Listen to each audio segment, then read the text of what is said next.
Hello and welcome to another lecture for Introduction to Computer Graphics. We've got a lot of ground to cover today, so this might be a relatively long lecture. Not that the previous ones were particularly short, but we'll see how that goes. So you'll remember that last time we were talking about raster images, right? So we're going to continue that discussion of raster images and wrap it up today. That's the plan.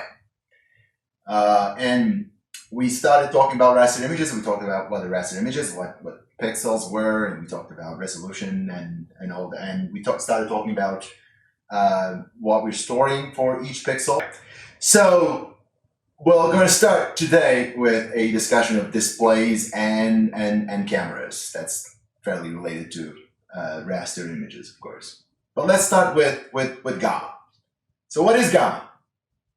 Gamma is obviously the third letter of the Greek alphabet, right? Well, that's not what I'm talking about. Yeah, it is true, but that's not what I'm talking about. Gamma has a very specific meaning in computer graphics. Right? That's what I'm talking about. So here's how it goes. Let's say, now forget about color for a second. We're just talking about light intensity. Let's say 0 means black, okay? And 1 means white. 0 and white. Okay, what is 0.5 then? It's the middle gray value, right? That makes sense. You would think. Actually, 0.5 is not this middle gray value, but it's this guy. It's something a lot darker than the middle gray value. It's not this, it's this. Right? Why is that? Isn't it a little bit strange? Let me explain you why. So now, if we take all possible values between 0 to 1, from dark to the brightest color, and we're gonna have to represent all possible values with some limited number of bits, right? Because we always have limited number of bits. Let's say that we're using 8 bits, which is typical.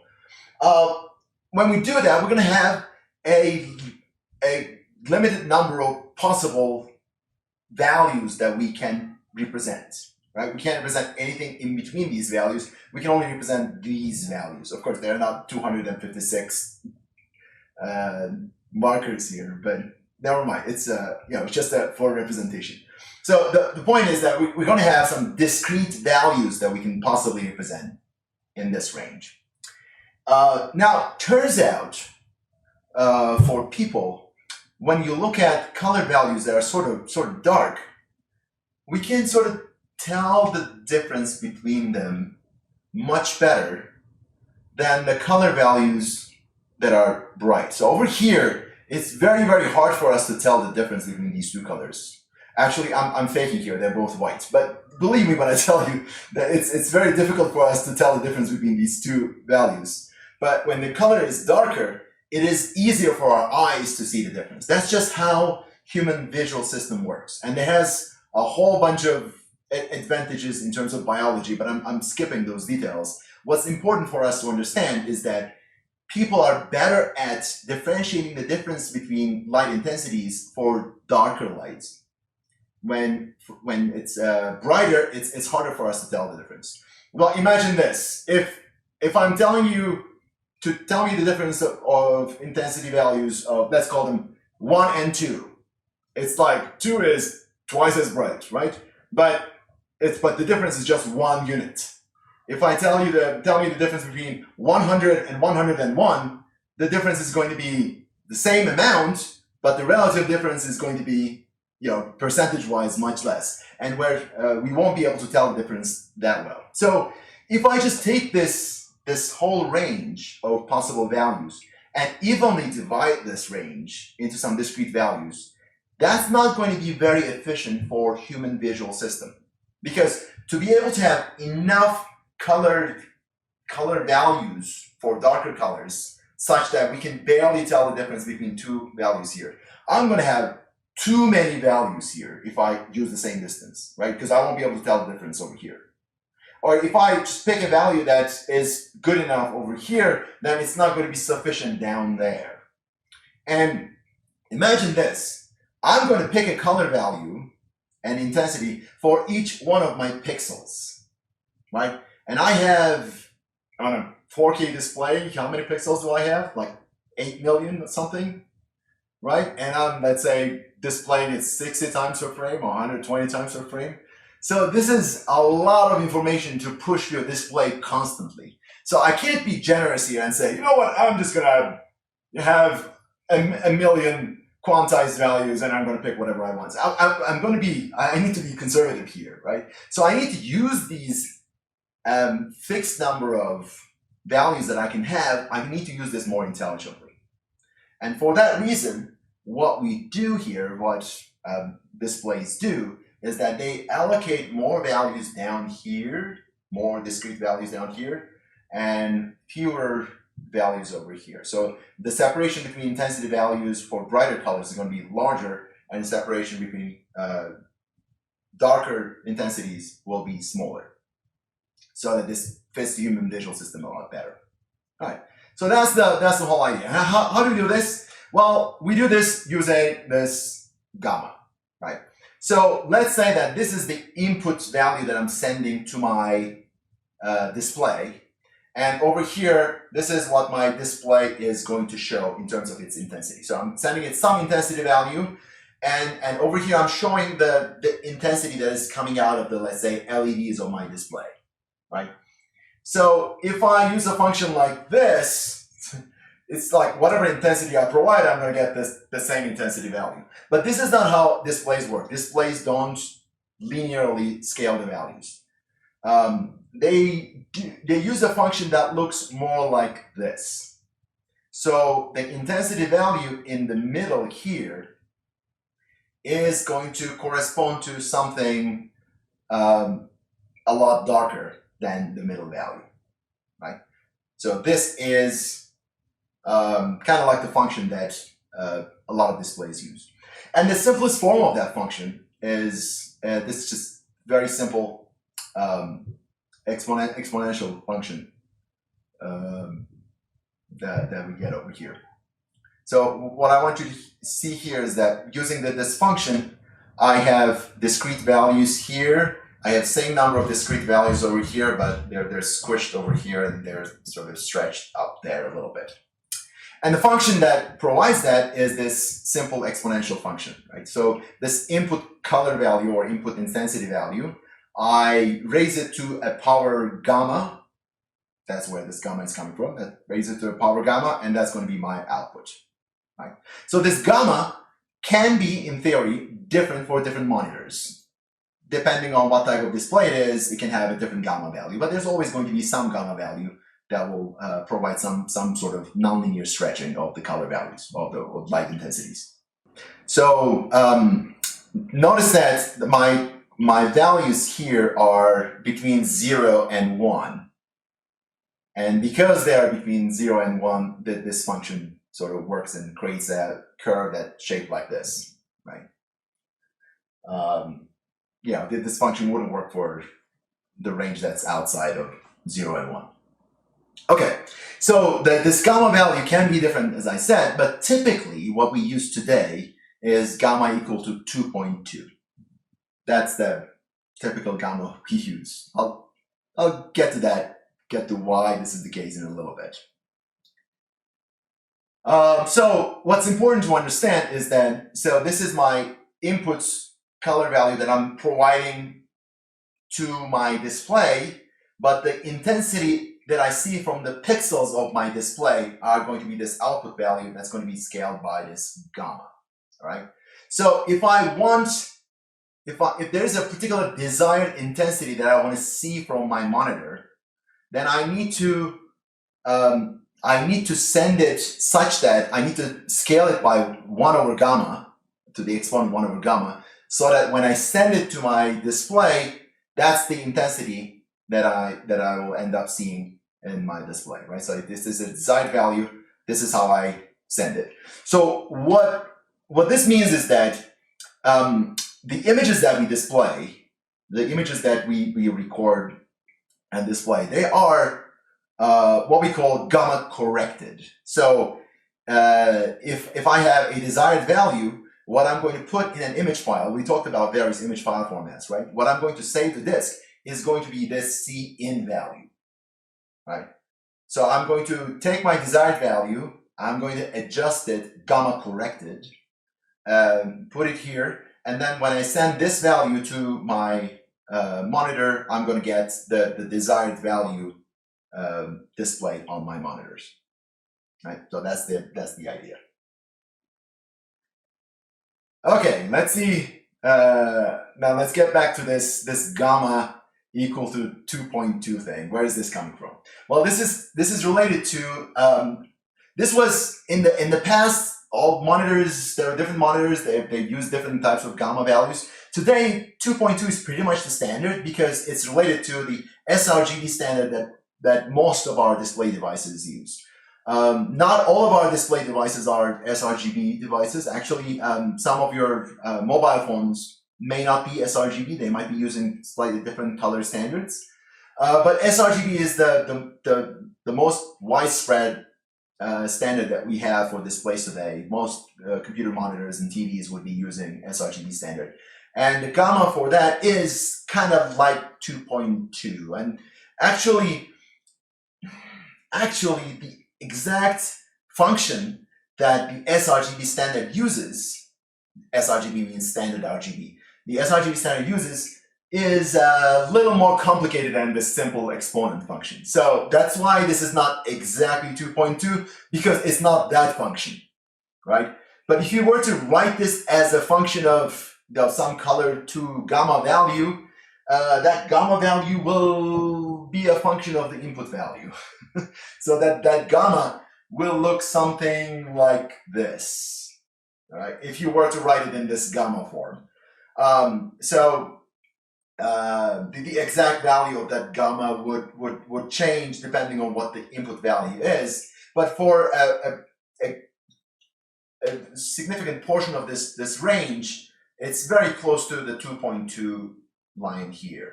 So that's why 2.2 works really well. For most graphics applications, we don't care about this additional complexity of this, how this conversion function is implemented. We just assume that it's a simple power gamma function, and we use gamma equal to 2.2, and that's very, very close. Actually, I'm not sure even if you can see it. There is a dashed line here. I believe it's showing what the simple gamma function produces. It's very, very close to the actual curve, so the difference doesn't really matter that much, right?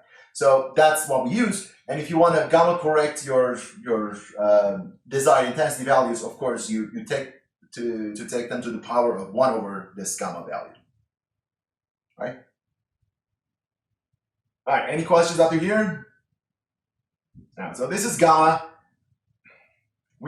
It's an additional complexity that we sort of have to deal with.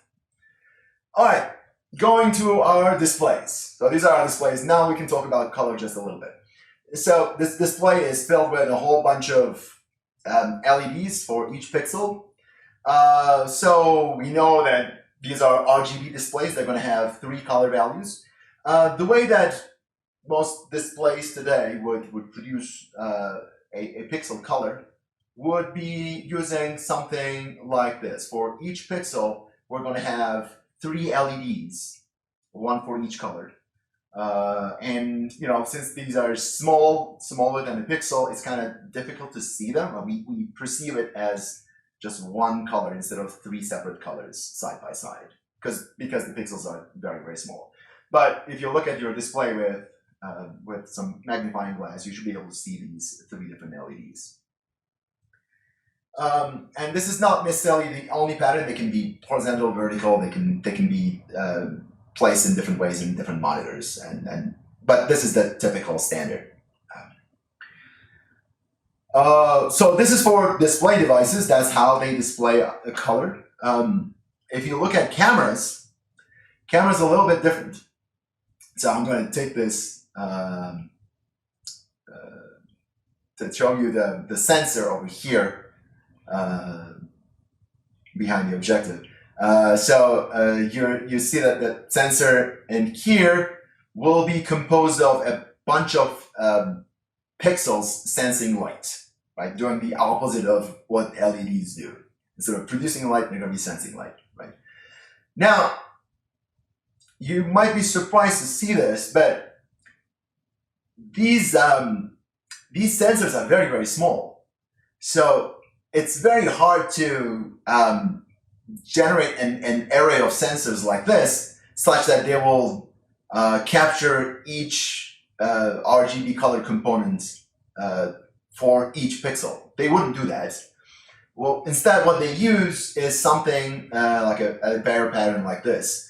So for each pixel, they capture only one of the color values, one of the three colors. So when you take a photograph with your digital camera, you'll think that for each pixel you have a color, but for each pixel you only have actually one of the color components, not the others, not the other two. So what happens is that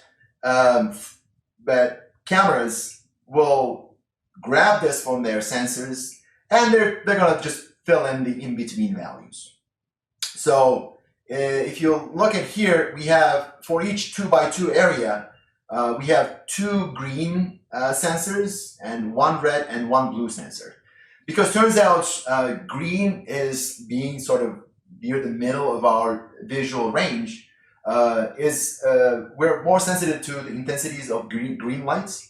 So green becomes a little more important to capture than the red and blue. That's why they capture green more accurately than red or blue.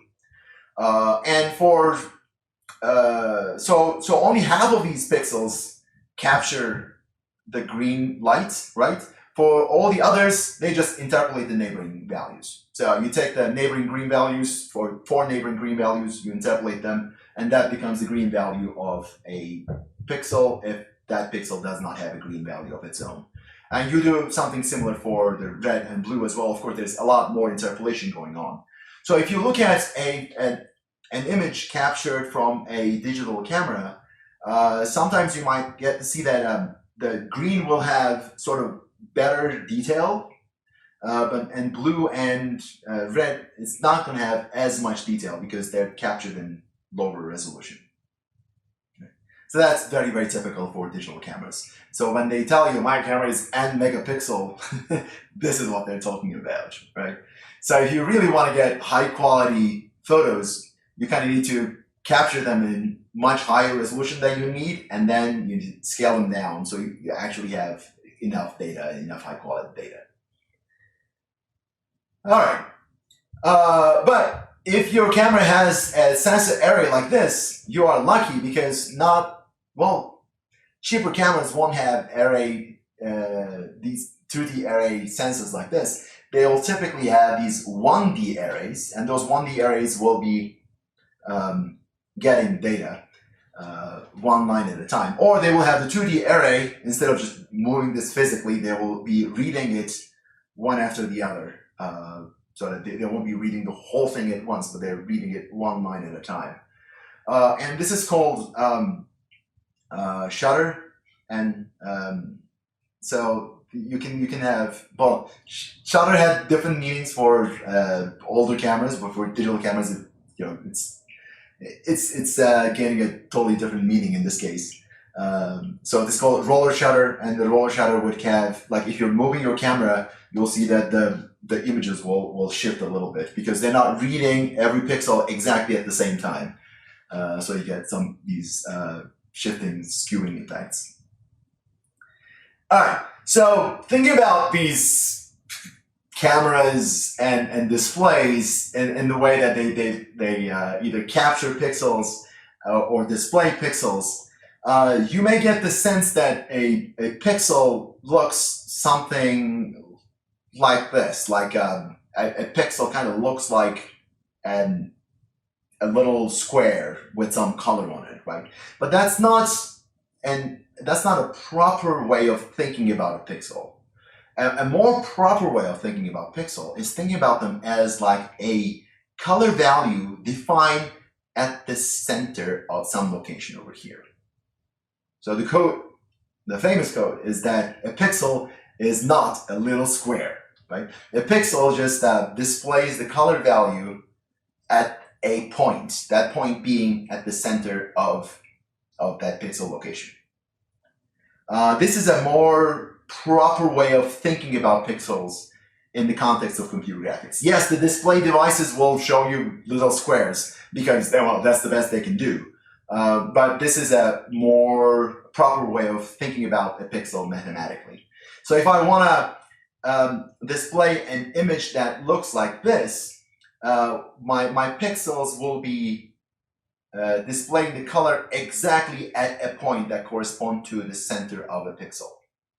Now, of course, this image that I'm showing here is very, very low resolution, and you won't be able to show the stop sign properly, right? So you have some sharp details here in this image, and you won't be able to see them with such a low resolution image. So what we do to make this look a little better is that we get rid of these what we call high frequencies. High frequency meaning these sharp changes, sharp edges in this image data. So we think about this, and I'll talk more about this much later. We think about an image as like a 2D signal, and these pixels are values at certain points for that signal. And if the signal has high frequency components, we won't be able to represent it properly because if we don't have enough resolution. So what we do is that we first blur it out. And if you blur it out, you don't have these sharp edges anymore, then you have enough resolution to present that data, right? So this is a more proper way of thinking about pixels in the context of computer graphics. All right. Now, our next topic is this important concept of alpha blending. Very, very, very important topic. Also, turns out, the subject of our first project. So after I talk about this, then you will know exactly how to implement the first project. All right. Alpha blending. So, what is alpha? Obviously, alpha is the first letter of the Greek alphabet. Right? No, that's not what I'm talking about. What I'm talking about is its meaning in the context of computer graphics. We use alpha to indicate opacity values. So if alpha is 0, that means something is fully transparent. If its alpha is 1, that means it's fully opaque, so that you see it. So you either see through it or you see it, right? And alpha, of course, can be a value in between 0 and 1 to indicate different levels of transparency or opacity. All right, so the way that we're going to use alpha for raster images is that we're going to store an alpha value for each pixel, a separate alpha value for each pixel. So for each pixel, I'm going to have a color and alpha. So instead of RGB, I'm going to have RGBA. A corresponds to alpha here, right? So I'm going to have 4 values per pixel if I'm encoding alpha in a raster image. So, and this actually turns out to be something very, very convenient and nice. So if I'm using 8 bits per channel, then my RGBA pixel value will be 32 bits. So this is the typical word size for a 32-bit computer. Of course, we're using 64-bit computers now, but still 32 bits is a very, very convenient value. It's going to be cache friendly and all. So we like that. And when we're storing the RGBA images, RGBA raster images, a typical storage will be using this interleaved storage where each pixel will have its own RGBA values. And incidentally, this is the format that we will be expecting from our images in the project. So for project 1, when you're getting an image, it's going to be in this interleaved storage format using the scan line order. All right, with RGBA. They can also be, of course, stored as separate channels, and there are use cases where this makes more sense, but typically they're more often stored as interleaved as RGBA values, one after the other, like this. All right. So we want to do alpha blending. So the concept of alpha blending is that I have multiple images and I'm going to combine them together to form a single image. And I'm going to use the transparency information provided in this alpha channel of my raster images, right? So let's say that I have this background image and I would like to put something like this on it.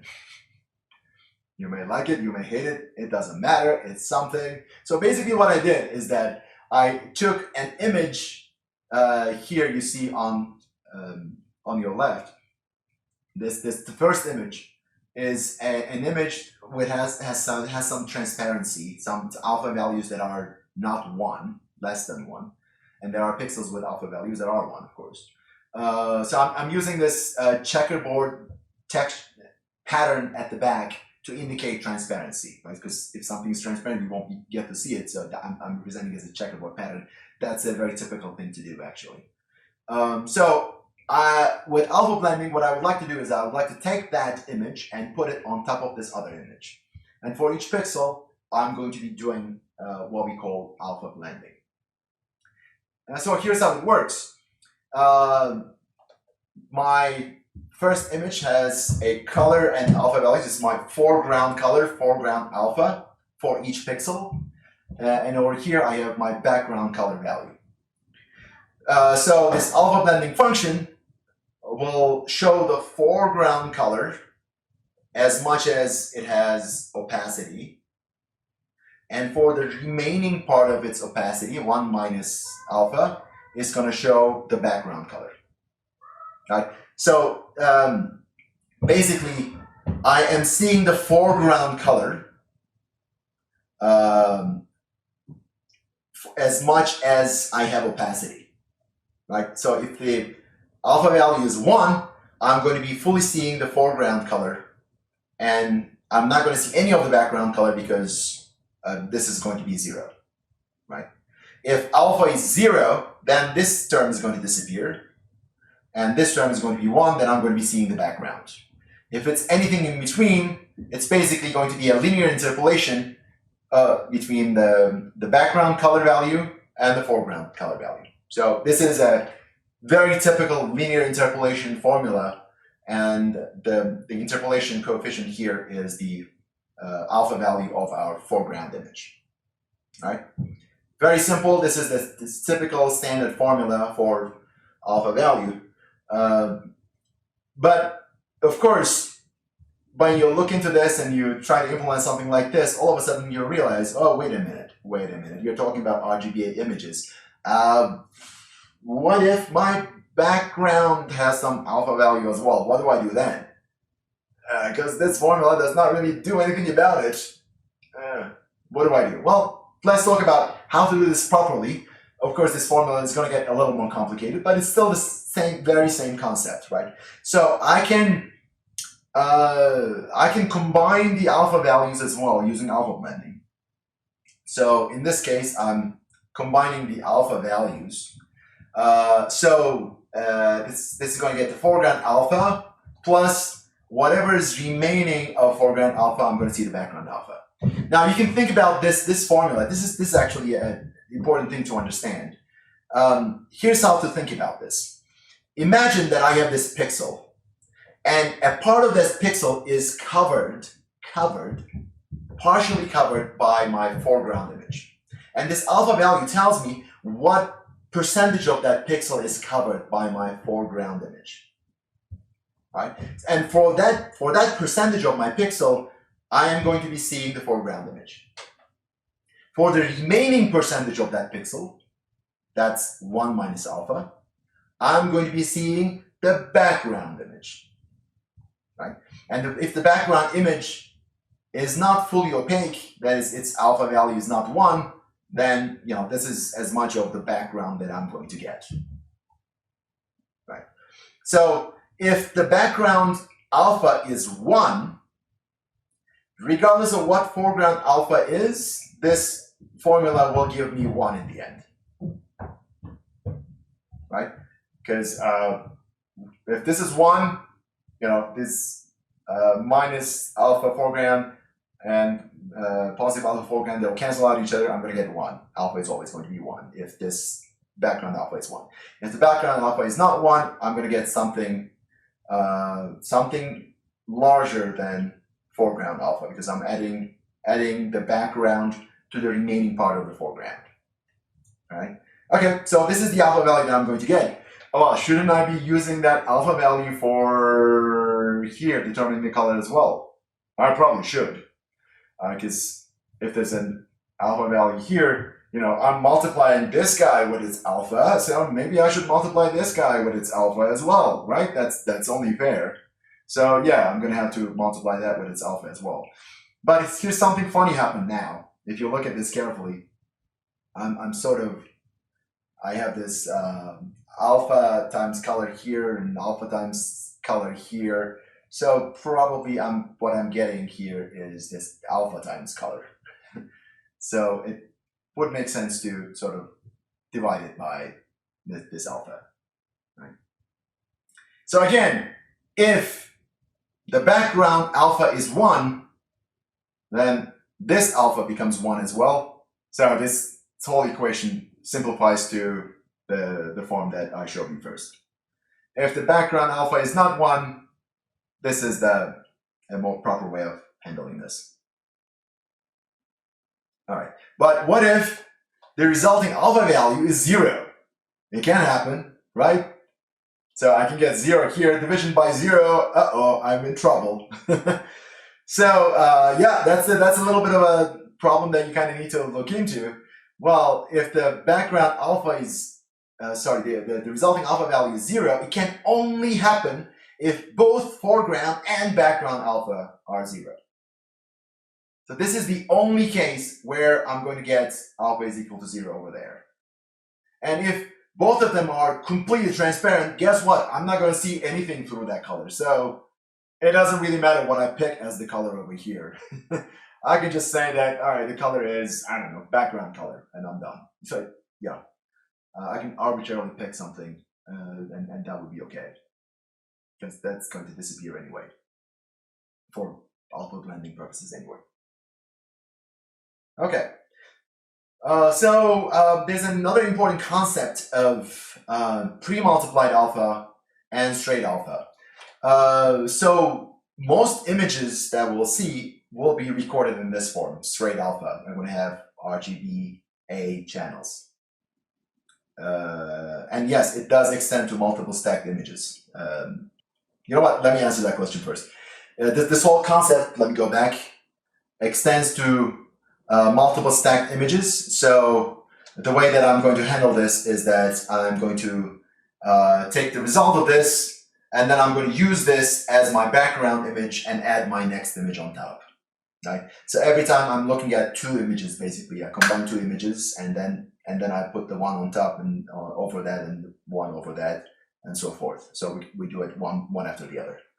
Of course, you can write the whole formula for the entire image that contains multiple levels, but it's going to be equivalent. So it's easier to think about it as just 2 images at a time. All right, so this is straight alpha. Most of our images will be recorded in this form.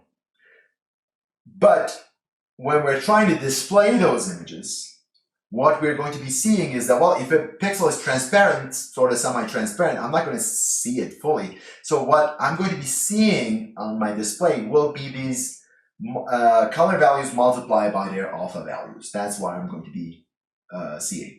Of course, you can do something like alpha blending here. And that's typical. If my background is black, this is exactly the color value that I'm going to be seeing. If my background is not black, let's say if my background is white, then I'm going to have some alpha blending.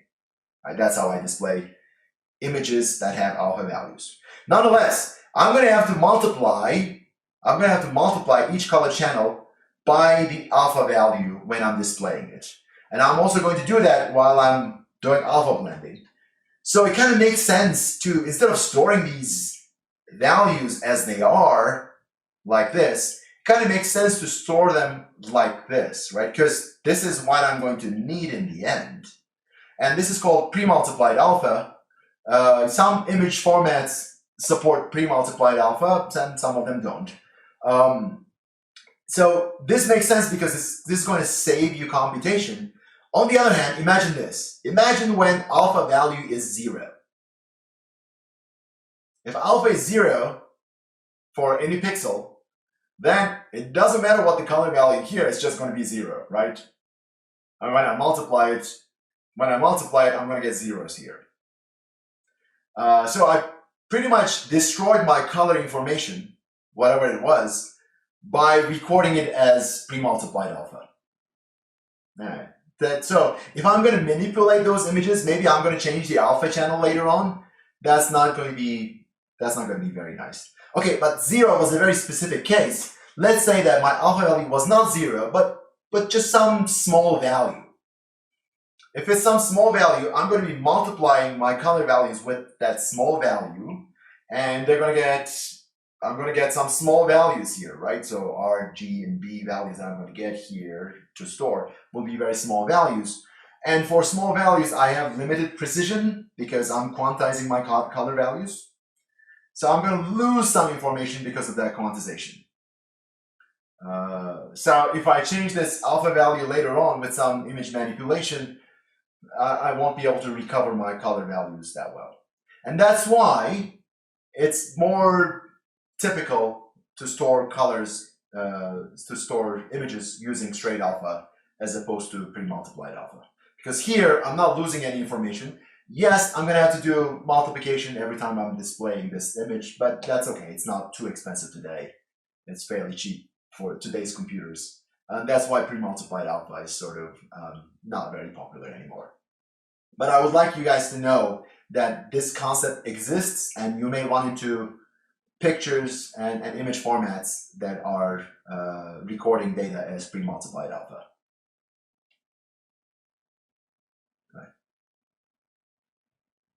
Actually, when we do alpha blending with a background image, we sort of get a pre-multiplied alpha color. So the output of alpha blending will be this unless you divide by the alpha value. Right, and that's why we've been dividing by the alpha value in the previous formulas. All right, that's all I got for alpha blending. So with this, I believe you have all the information you need for implementing the first project. All right, I'll move on to my last topic. That's about blending a bit more generally, different blending modes. So alpha blending is the standard way of doing blending, but you can do blending in different ways as well. It's not the only way of blending two images. So one way of doing blending is additive blending. So I can just basically add image intensity values like this. So I have this background that's black, and I have this red, green, and blue circles in this image, and the output is just the sum of all these intensities for each pixel. Fairly simple blending function, right? So in function form, if I have a foreground and a background, the output is just going to be the sum of the two. Simple enough. Very simple blending function. It's actually, GPUs support this blending function. There are some use cases for this where this is actually very, very handy. But if my images have alpha channels, if my foreground image is an alpha channel, this is going to be just a little more complicated, right? So the alpha value that I'm going to get in this mode is going to be the sum of the two of them. I mean, there may be different ways to implement this, but this is, I would think, that a typical way of implementing this. So if I have alpha values, and I kind of need to change, I kind of need to make sure that the alpha values are contained within the valid range. Because if I have alpha values, they're both 1, 1 plus 1 would be 2. 2 is a meaningless alpha value because alpha values, they have to be between 0 and 1. So I'm going to clamp it and make sure that the result is between 0 and 1. And if the result is between 0 and 1, I also kind of need to modify the resulting color value using alpha. So I just multiply the color values by their own alpha values and divide by the resulting alpha. That's going to be my output color. Output color that is not pre-multiplied alpha. All right. So that's a typical way of handling it, but I believe what GPUs will implement by default will be just this, that just add the two values and add the alphas. Here's showing what the additive blending looks like. I have two images. Again, one of them has some transparent pixels. The background does not have any transparent pixels. So basically, I'm just adding the color values of the foreground image on top of the background image. So as you see, the U here was white. So it cannot be brighter than white.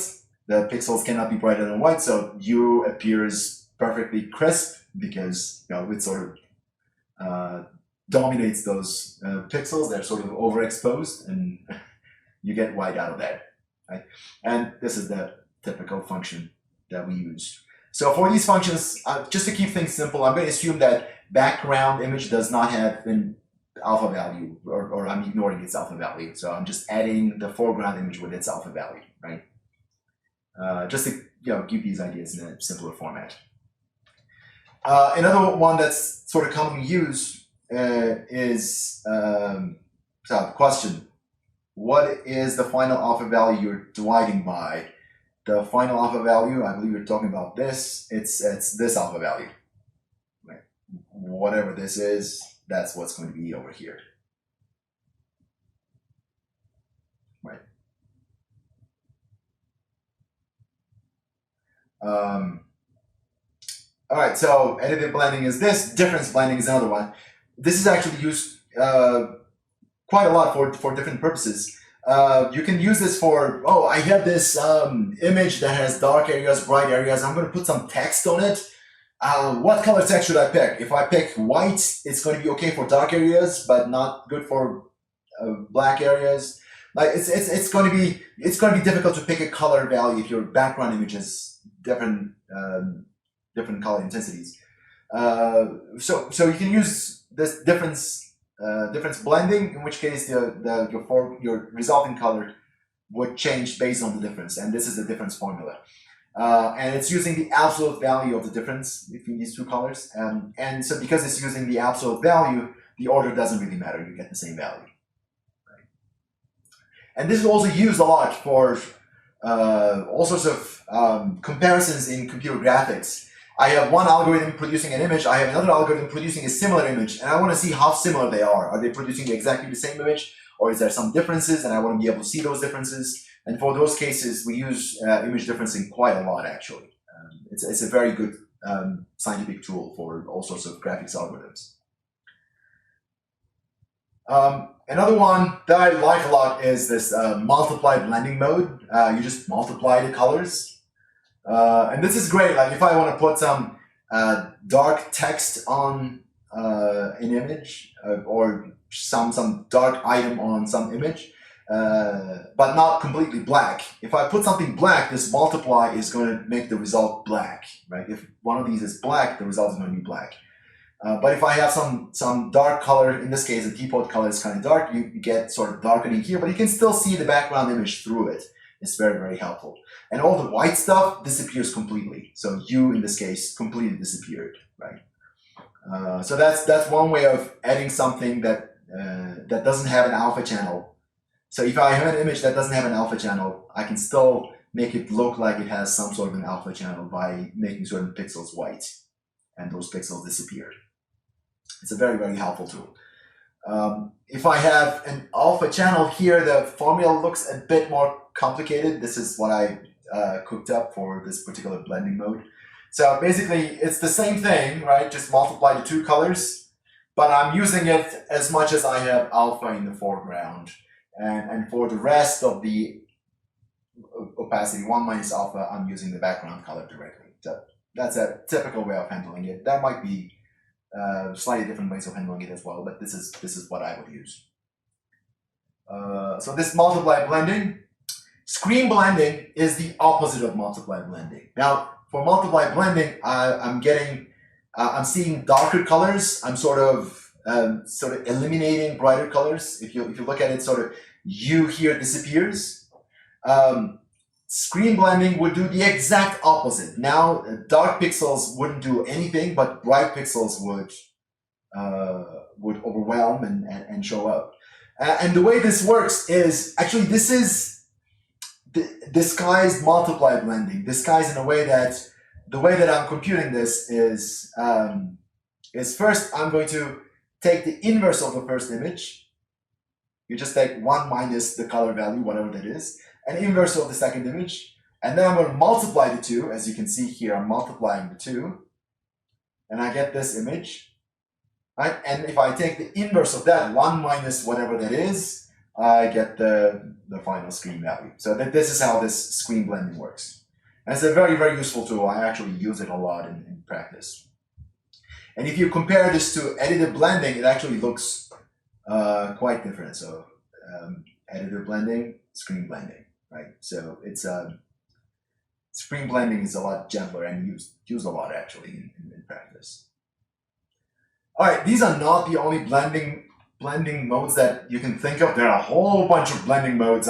Right now I'm showing you some of Photoshop's blending modes. Here we talked about alpha blending. That's a normal mode. That's what it does when you have normal blending. And then we talked about multiply, we talked about screen, but there are all sorts of other ones. Actually, there are more than those. There are other ones. Add is here, difference is here, but there are a whole bunch of light modes, and there's even more. And these are all the blending modes in Photoshop. There could be more that you can come up with. Basically, any function that combines pixels of two images would be a blending mode. But these are the ones that are provided by Photoshop. Presumably, they're useful to people in different ways. All right, but what I would like you to think about is this. This is very, very important. This is a standard way of alpha blending. Is a standard way of blending two images, and that's why it's called normal mode in Photoshop. It doesn't even say alpha blending, because alpha is actually involved in all of these blending modes in one way or another. All right. All right, so that was all the material we have for this lecture. Well, thank you all for joining in, and I'll post this video online with the others. And good luck with the project. Hopefully, that's going to be fairly easy. Thank you. Thank you. Thank you. Thank you.